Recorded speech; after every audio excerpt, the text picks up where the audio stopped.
Hello, welcome to Subtext 001, what we're going to be calling The Historian and His Facts on E.H. Carr's What is History?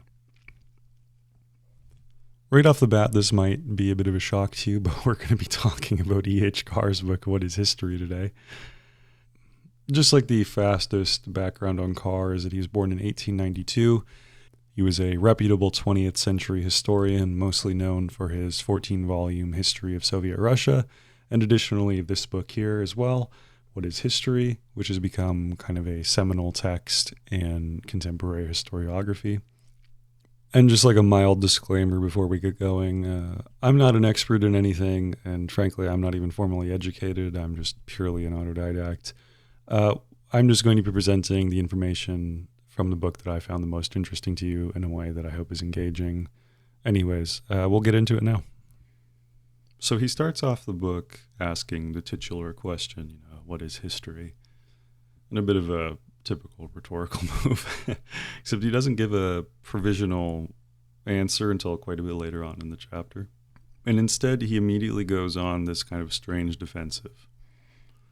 We aren't going to cover these parts of the book too much, but at the time of writing, there was a significant amount of criticism of history as a subject, and he spends quite a bit of time warding off these criticisms coming from the academy and scientists and Karl Popper and presumably lay people as well. So implicitly in the book, he's kind of charting the development from 19th to 20th century historiography as well. And to demonstrate that history as a subject has a requisite amount of depth as a serious discipline, he quotes two very divergent but closely related historians. The first is Lord Acton, and if you had to use Wikipedia like me, you will almost undoubtedly know him as the originator of that quote about absolute power corrupting absolutely. So he quotes Acton writing in 1896, talking about his work as the editor on the upcoming Cambridge Modern History, which ended up being published in 14 volumes from 1902 to 1912 and covered the period from 1450 to the present at the time. So Acton says, quote, "It is a unique opportunity of recording, in the way most useful to the greatest number, the fullness of the knowledge which the 19th century is about to bequeath. By the judicious division of labor, we should be able to do it, and to bring home to every man the last document and the ripest conclusions of international research. Ultimate history we cannot have in this generation, but we can dispose of conventional history and show the point we have reached on the road from one to the other, now that all the information is within reach and every problem has become capable of solution." End quote. So the position he's taking is that we're not quite at universal history yet. We're not quite at objective history, but it is attainable and it's going to happen. We're just not quite at that mark of the road yet.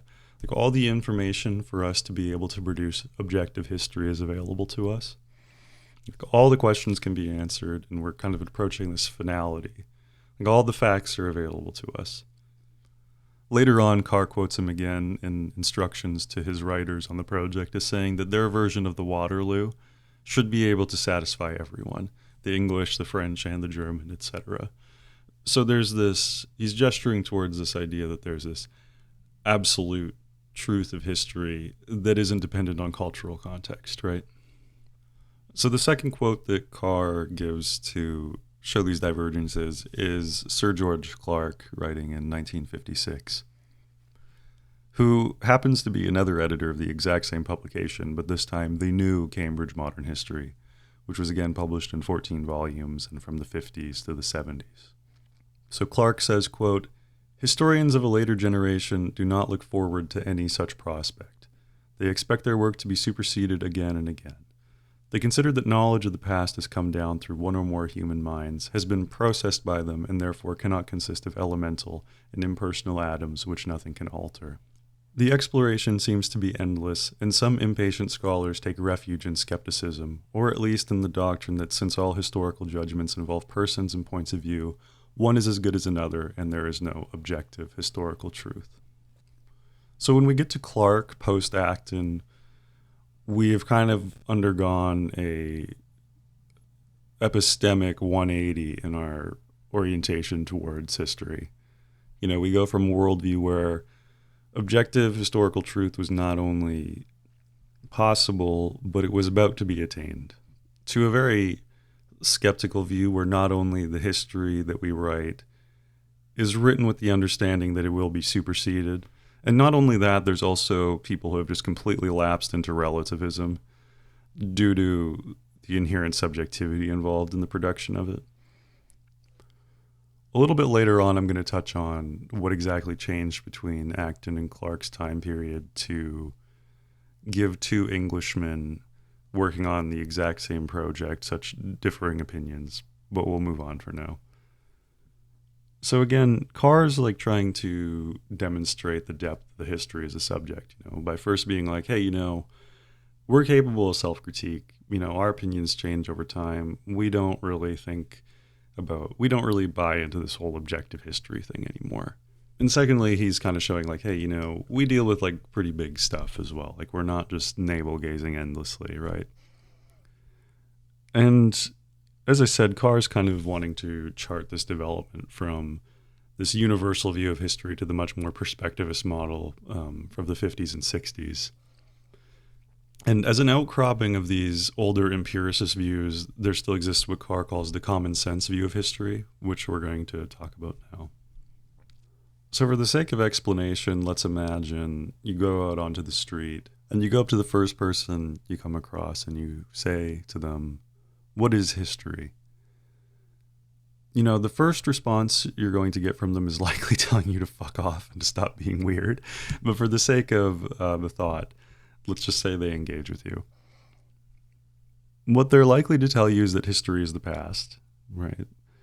And that's not wrong. So you could be like, no, you're right. But I don't mean the past. I mean, like, what is history as a subject? Like how do history books come to be written?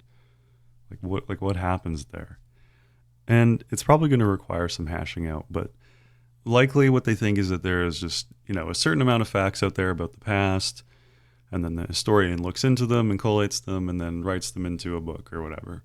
And that's exactly the common sense view of history, according to Carr, is that history consists of a corpus of ascertained facts. They are collected and represented in whatever style appeals to the historian. But there's a lot more going on here than just that. So to demonstrate what Carr thinks is wrong with this empirical or factual view of history, we're going to move into how he starts to dismantle this.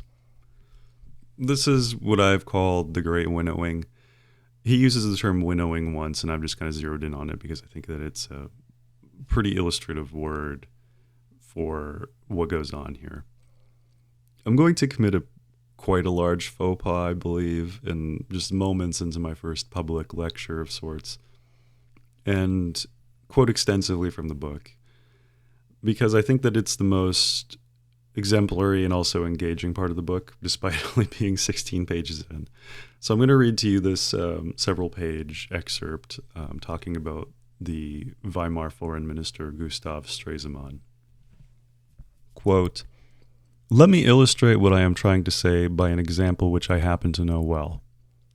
When Gustav Stresemann, the foreign minister of the Weimar Republic, died in 1929, he left behind him an enormous mass, 300 boxes full, of papers, official, semi-official, and private, nearly all relating to the 6 years of his tenure as office as foreign minister. His friends and relatives naturally thought that a monument should be raised to the memory of so great a man. His faithful secretary Bernhard got to work, and within 3 years there appeared 3 massive volumes of some 600 pages each of selected documents from the 300 boxes with the impressive title Stresemann's Vermächtnis. In the ordinary way, the documents themselves would have molded away in some cellar or attic and disappeared forever. Or perhaps in 100 years or so, some curious scholar would have come upon them and set out to compare them with Bernhard's text. What happened was far more dramatic.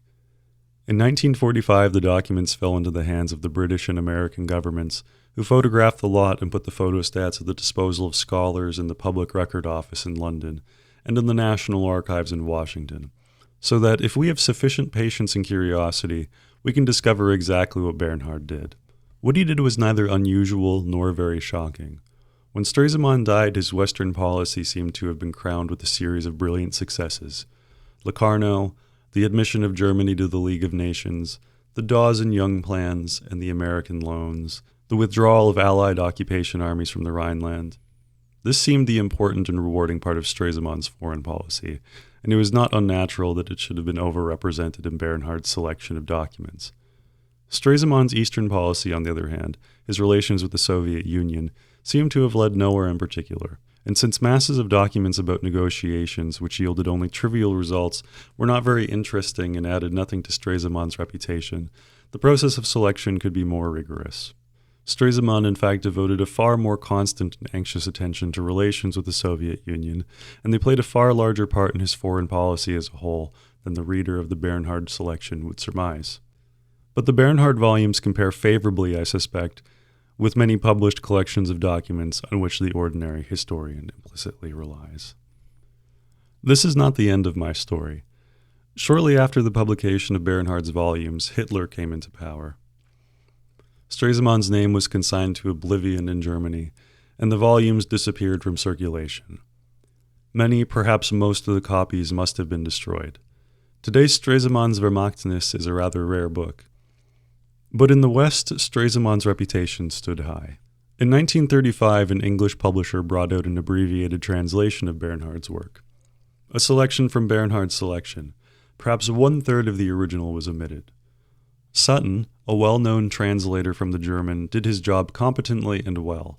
The English version, he explained in the preface, was slightly condensed, but only by the omission of a certain amount of what it was felt more ephemeral matter, of little interest to the English readers or students. This again is natural enough. But the result is that Stresemann's Eastern policy, already underrepresented in Bernhard, recedes still further from view, and the Soviet Union appears in Sutton's volumes merely as an occasional and rather unwelcome intruder in Stresemann's predominantly Western foreign policy.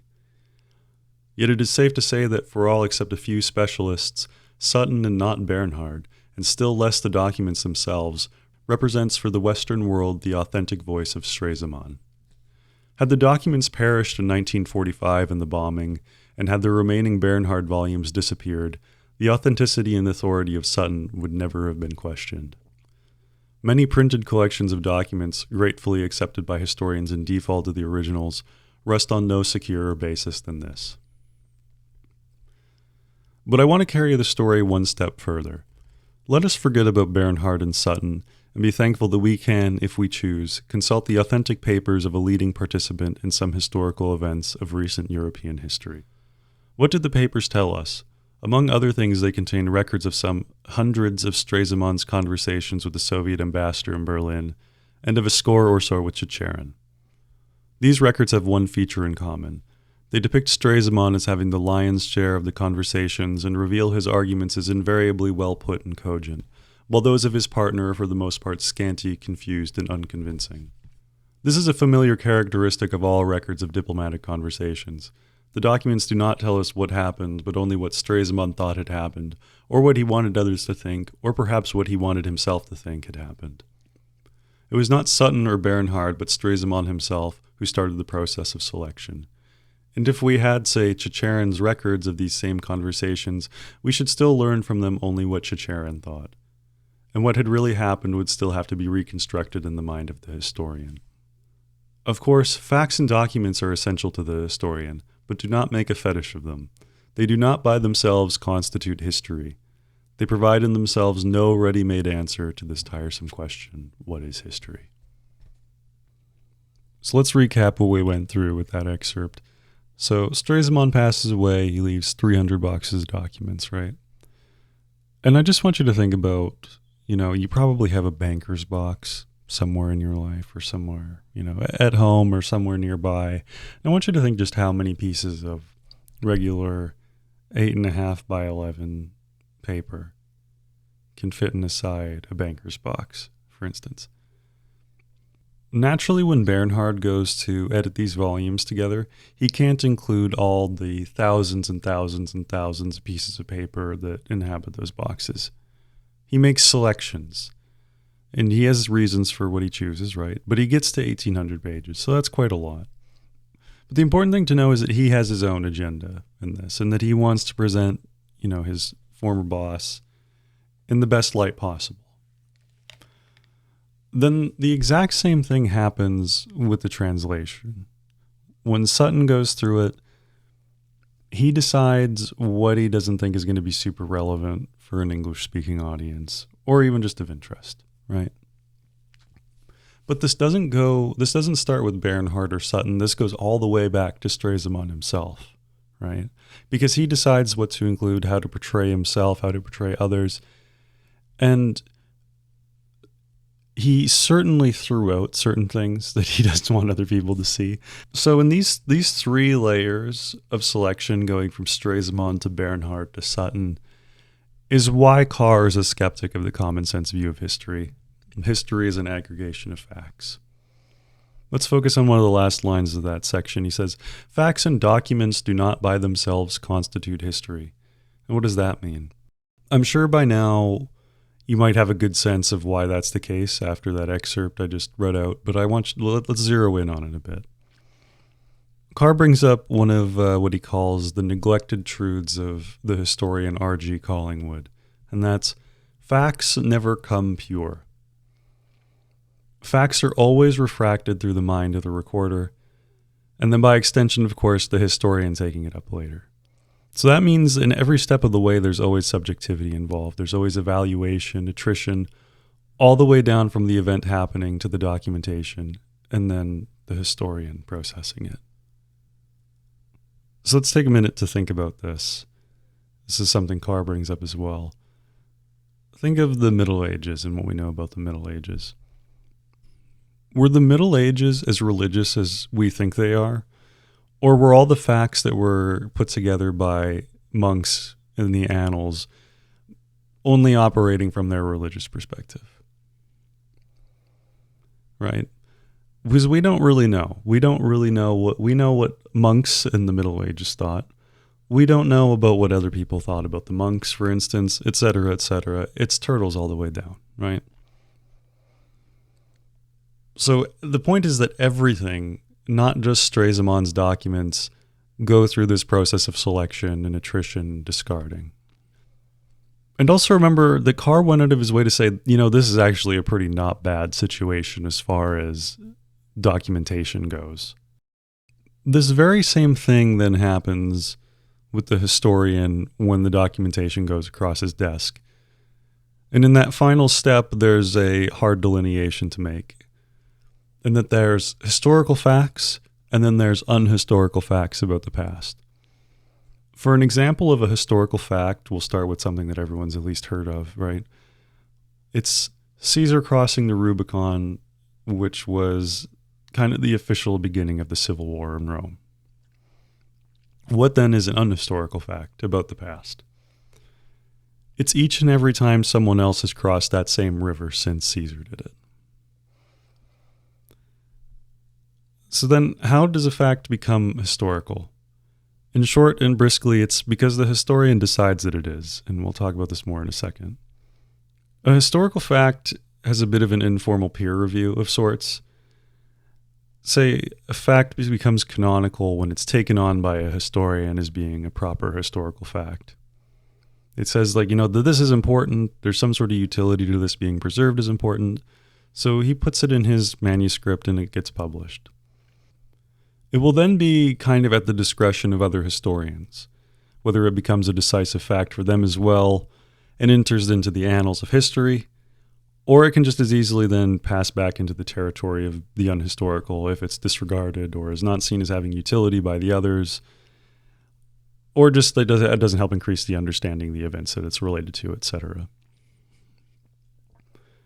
Which is why then facts do not themselves constitute history, because they need to be interpreted and evaluated by the historian before they are given any weight. Which then finally brings us to Carr's first answer to the question of what is history. History is a continuous process of interaction between the historian and his facts, a dialogue between past and present. Carr doesn't use this word throughout the book, but I think that it's appropriate to say that this is a dialectical relation between the historian and his facts. And there will be a couple more dialectics we note as we move on through the book. This brings us into part 2. So we've detailed how the data is recorded, is then processed through the mind of the recorder, gets interpreted and chosen as a fact or discarded by the historian. But what exactly is informing those decisions? Why do some things get taken on as fact and others don't? What is informing the historian's choice of fact? What influences his interpretation? Contrary to the common sense view of history that we talked about, the historian doesn't just gather facts. When the historian works, there is a simultaneous operation going on. He's molding his interpretation to the facts that he has, and then molding his facts to the interpretation. And then he integrates this into his narrative that he's constructing.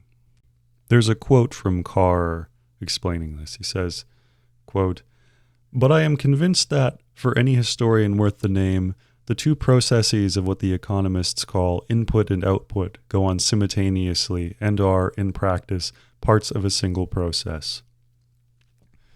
If you try to separate them or to give one priority over the other, you fall into one of two heresies. Either you write scissors and paste history without meaning or significance, or you write propaganda or historical fiction, and merely use the facts of the past to embroider a kind of writing which has nothing to do with history." What he's saying is that if you're engaging in the common sense view of history, you're essentially just marking down meaningless data. Like throwing facts on the page doesn't mean anything. And then the opposite side of that, if it's all meaning, it's just propaganda. You're just making the facts do whatever you want, right? So the historian chooses his evaluation of the facts to inform his interpretation of the event, which then influences his chosen facts.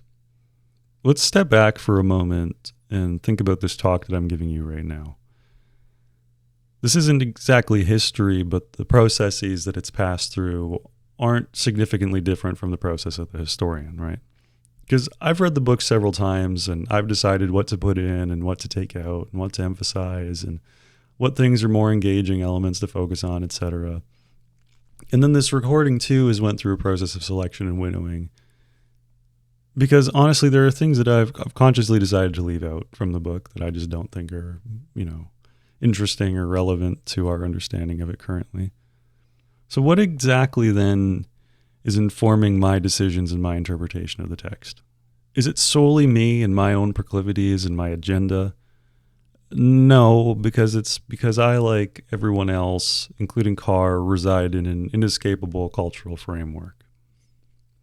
What I mean is that there are undoubtedly things that I think as a North American in 2025 that I think are more important to understanding the book than someone from Europe or Asia 20 years ago. All selection involves evaluation, or better said in this case, value judgments.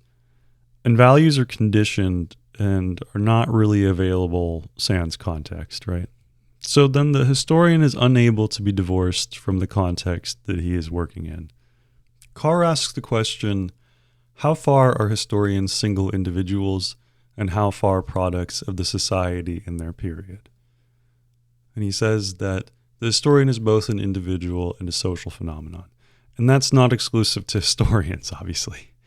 He goes to say that a historian is a spokesman, consciously or unconsciously, of the society in which he lives, his approach to the facts of the past. Quote, whatever point he finds himself in the procession determines his angle of the past. Let's think back to Lord Acton and George Clark for a moment. Again, those were two Englishmen working on essentially the same project, only a couple decades apart. So what gives? Is there difference of opinion because they're individuals? Or is it also partly to do with the fact that they're writing in vastly different historical contexts? Carr thinks that we can understand these rifts more if we kind of read them in their own contexts. So Acton in 1896 is writing post-industrial revolution, pre-war, right? So this is essentially the height of the British Empire. Then think back to Clark. Clark then is writing at a much different time in British history. He's writing about 12 years after two catastrophic wars, and is firmly in the eclipse of the British Empire, more or less. I think Clark has every right to be skeptical of any sort of positive bend to history at that point. And as Carr was talking about with Clark, I think that I'm probably much more open to this sort of anti-universal perspectivism than someone in the 60s would have been, right? And for all of these reasons, Carr goes on to say that the historian can't be fully understood without first grasping the standpoint from which he produced his history, as it was rooted in a social and historical background. This sort of thinking goes so deep for Carr that he goes so far as to say that, with regard to Grote's history of Greece, that it has quite as much to tell us today about the thought of the English philosophical radicals in the 1840s as about Athenian democracy in the 5th century BC. So we can read Plutarch on Caesar, and we can read Suetonius on Caesar, and we can even read Caesar himself, actually. And then finally we can read the Parenti book on Caesar. But are we really supposed to think that all these people that are writing are merely individuals and produce their history as such? Or is it more likely that there are some serious extraneous factors involved here? Carr says that some historians that live through multiple periods of rapid change their points of view with the times as well. In the Heraclitus way, two books cannot be written by the same historian. Man and his society are in constant flux, and the historian actively shapes a society by the sort of history he produces. And therefore, all history is contemporary history, as per Benedetto Croce. History can't be produced without being in the context of our current time and values. Let's think about what's happening here. We're not able to read the historian as an isolated individual, and then by extension, we can also no longer read the subjects of the historians as individuals either. Carr doesn't think individuals as being isolated actors exerting their wills explains anything. Another passage from the 19th to the 20th century that he tracks is the end of what he calls the cult of the individual, which is attached to another common sense view of history, that history is by individuals for individuals. There's a very, very long pedigree in history of reading it as the biography of the great men, as the Carlyle quote goes. Carr contends that in the light of the widening horizon, that the cult of the individual is over. The viewing man in history as an atomized subject is ultimately obfuscating rather than elucidating. Quote, "The individual has become a barrier to our understanding of what goes on in the world." End quote. There's no real understanding that we can glean from focusing on an abstract individual supposedly divorced from the social element, just exerting his will on the world. He even says that individuals as the decisive factor in history are part of a primitive stage of historical consciousness and doesn't really fit with the complexity of our times. If we think about that word complexity in a very gross, quantifiable way, just the economic systems or even the supply chains that sustained the 1960s when Carr was writing are so vastly complicated to anything previous to the Industrial Revolution, right? So I mean it very literally when I say that society is so much more complex now. I'll briefly expand on an example he gives. He says that it's far easier to state that Hitler was wicked than explain the breakdown in international relations in the interwar years. It's far easier to explain that Napoleon was just simply a maverick genius that reshaped Europe. But what does that really tell us about anything? It doesn't tell us anything about how the French Revolution laid the groundwork for him. The great man and the rebel and the dissident to Carr are still produced by their social milieu. He brings up the example that Nietzsche's temperament could not have been produced in Asia. And I think these figures exist in relation to their culture in the same way that the anarchist can only exist in relation to the state.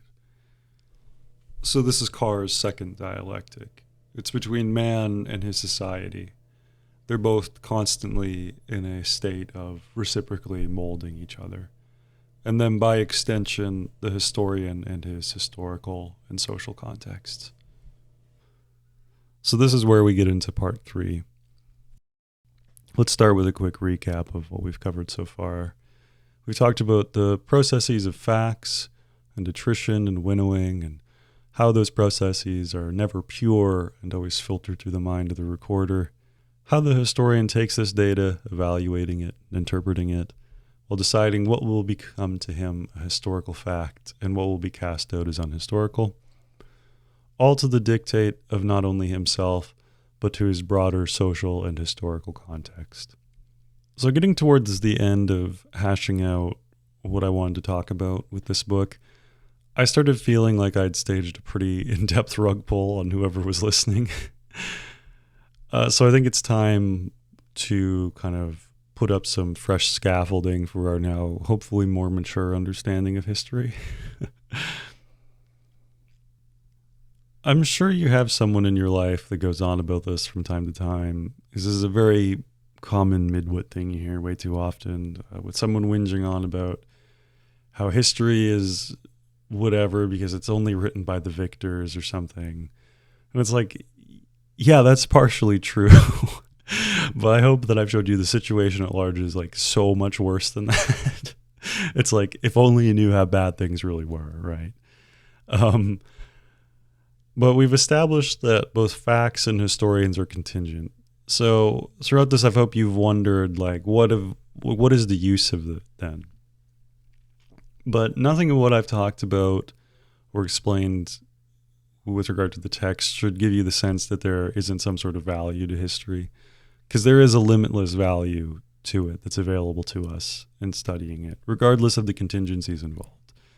And I think that the value comes from thinking through these contingencies. Which brings us to kind of the third dialectic. It's that, quote, the reciprocal process of interaction between the historian and his facts, what I have called the dialogue between the past and present, is a dialogue not between abstract and isolated individuals, but between the society of today and the society of yesterday. History, in Burckhardt words, is the record of what one age finds worthy of note in another. The past is intelligible to us only in the light of the present, and we can fully understand the present only in the light of the past. To enable man to understand the society of the past and to increase his mastery over the society of the present is the dual function of history. End quote. So then the function of history is promoting an understanding between the past and the present through the interrelation between them. All these caveats that we went through aren't inherently a critique. They're part of the terrain. And to think through history is to know about the winnowing of the annals of the Middle Ages, and to be able to sit with those hard edges and understand that those selections or omissions are not noise, but are still ultimately signal.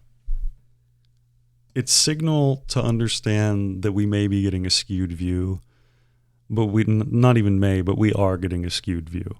Because that isn't a lack of information, that's telling us something else, right? History as a thing in itself is unreachable. We can never have history that's free of selection.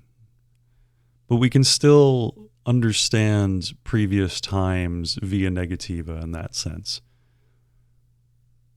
Because the historian, if he's working in a cultural context, he's choosing what to include, right? Through history as a study, we can think through these problems because it still gives us an understanding of the time of the historian as well as the period that he's discussing. And then this is the third dialectic, the relation between the past and the present. Our understanding of the past provides us with an understanding of the present, and our current context of the now enables us to gain a clearer picture of then. So then, by what mechanism does history give us this understanding? It's through the study of causation and generalization. Ultimately, at its very root, history is the study of causation. You can think about how every debate of history is over the cause of an event. I'm sure that in your life you've had a grandfather or an uncle that enjoys getting into those like unsavory arguments you have to sit through about, why such and such a general lost XYZ battle.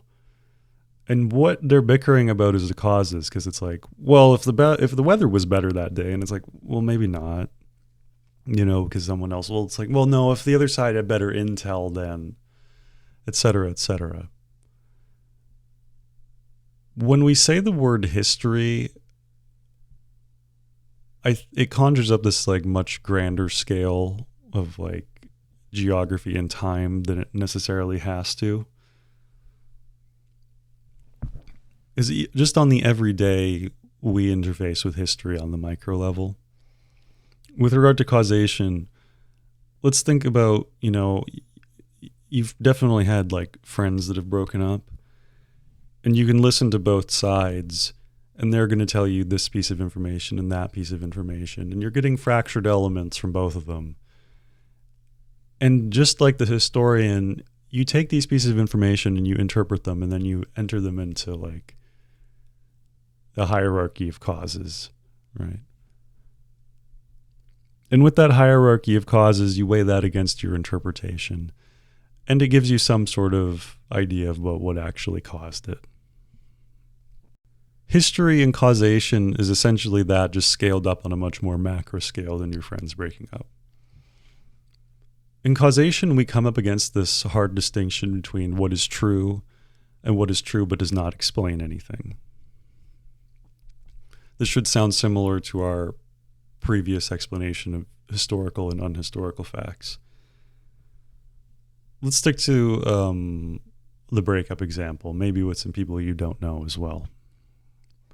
So you heard that this woman left her guy because he was cheating. And then maybe down the grapevine you heard that she also went for a walk that day. While both of these things are true, the second data point is extremely unlikely to enter into your hierarchy of causes. Unless later it becomes apparent that her going up for a walk that day and spotting him with someone else was how she found out. But until then, we can just discard the fact that she went for a walk that day as being true, but without utility to our interpretation. There's also another category here, and that's of the unique and the accidental. Insofar as accidents of history are exactly that, accidental, they aren't really able to enter into any rational interpretation of history or into the hierarchy of causes. The reason that the unique and accidental events can't enter into our interpretations is that they're not generalizable. The idea of something becoming generalizable in history is the idea that generalizations are potentially applicable to other peoples and countries and contexts, etc. Just as in the way a fact can become historical, so can a unique event become generalized if it occurs again. Generalization happens when a similar framework has occurred enough that there are non-unique commonalities that are available to be processed. Think about the French Revolution as a template for how we understand the word revolution today. Starting with that, there's financial issues and revolutionary agitation and a harsh monarchy, etc. But Carr's very upfront about the fact that history cannot predict exactly. It's more of a diagnostic tool. Because there's nothing inevitable in history, there's just things that are likely to happen. The example Carr gives is that we can't give a set date of when a revolution might happen in a troubled country. But we are able to point out the generalized characteristics that might be gesturing towards an imminent revolution if there's no intervention, right? So we can look at a contemporary country and each subsequent revolution, say like when 1848 rolls around, that have occurred, and see what is occurring in this country that bears similarities to the current situation there. On a much smaller scale, let's think about when you start feeling a bit run down. You might not be 100% sure or able to tell if you're sick or not, but you can refer back to the general occurrences that have happened when you have gotten sick and that you've seen in yourself before or other people. The unique in this case would be, say, that you were feeling a bit off and your left shoulder had a pain in it. That's an ungeneralizable unique, right? Because unless it occurs every time or frequently, it can't really factor into any generalizable thing you can learn from about when you start feeling sick. So you take the fact, I'm feeling ill, and then it enables you to enact interventions that have worked for you before. And each time you subsequently get sick, you have more and more of a framework of, well, I took a bunch of echinacea last time and that helped. This is broadly the historical method of generalization, though in study of the past, it's applied to much larger dynamics. History deepens our understanding of the world around us, like on a universal and also very personal level. So in closing then, what is history? We'll go back to our initial definitions. It's the inquiry conducted by the historian and the series of events into which he inquires. The events that the historian studies never get to us untouched. These past events get processed through the mind of the recorder, then taken up by the historian, who will then form them into historical facts or discard them according to his personal evaluation. His interpretations are never molded solely by himself, as both a historian and an individual in a wider social and historical milieu. The way he views the past is always through the lens of his present, and what he produces as history comes from these interpretations. Through the weighing of causation, an event can be singular, or if patterns emerge, it can become generalizable, and in that resides the knowledge of history. With generalization comes utility. History, then, is the process of how we understand the past through the present and the present through the past. It's the process through which we learn to navigate our world and increase our ability to change ourselves in our contemporary time. And with that, we'll end on Carr's first definition of what is history. It's an unending dialogue between the present and the past. I'd like to thank you for listening to Subtext 001. I hope that it's been of some use to you, or has at least livened your understanding of history in some way. Though I'm fully pissing into the wind here with zero audience, if you'd like to support Subtext, please consider subscribing on Patreon or making a one-time donation on Ko-Fi. I've had an extremely long year of putting the cart before the horse, so I have no embarrassment whatsoever about leaving calls for support as posterity. But anyways, thank you again for listening. The next episode, or whatever I'm going to call these, will be on Thomas Carlyle.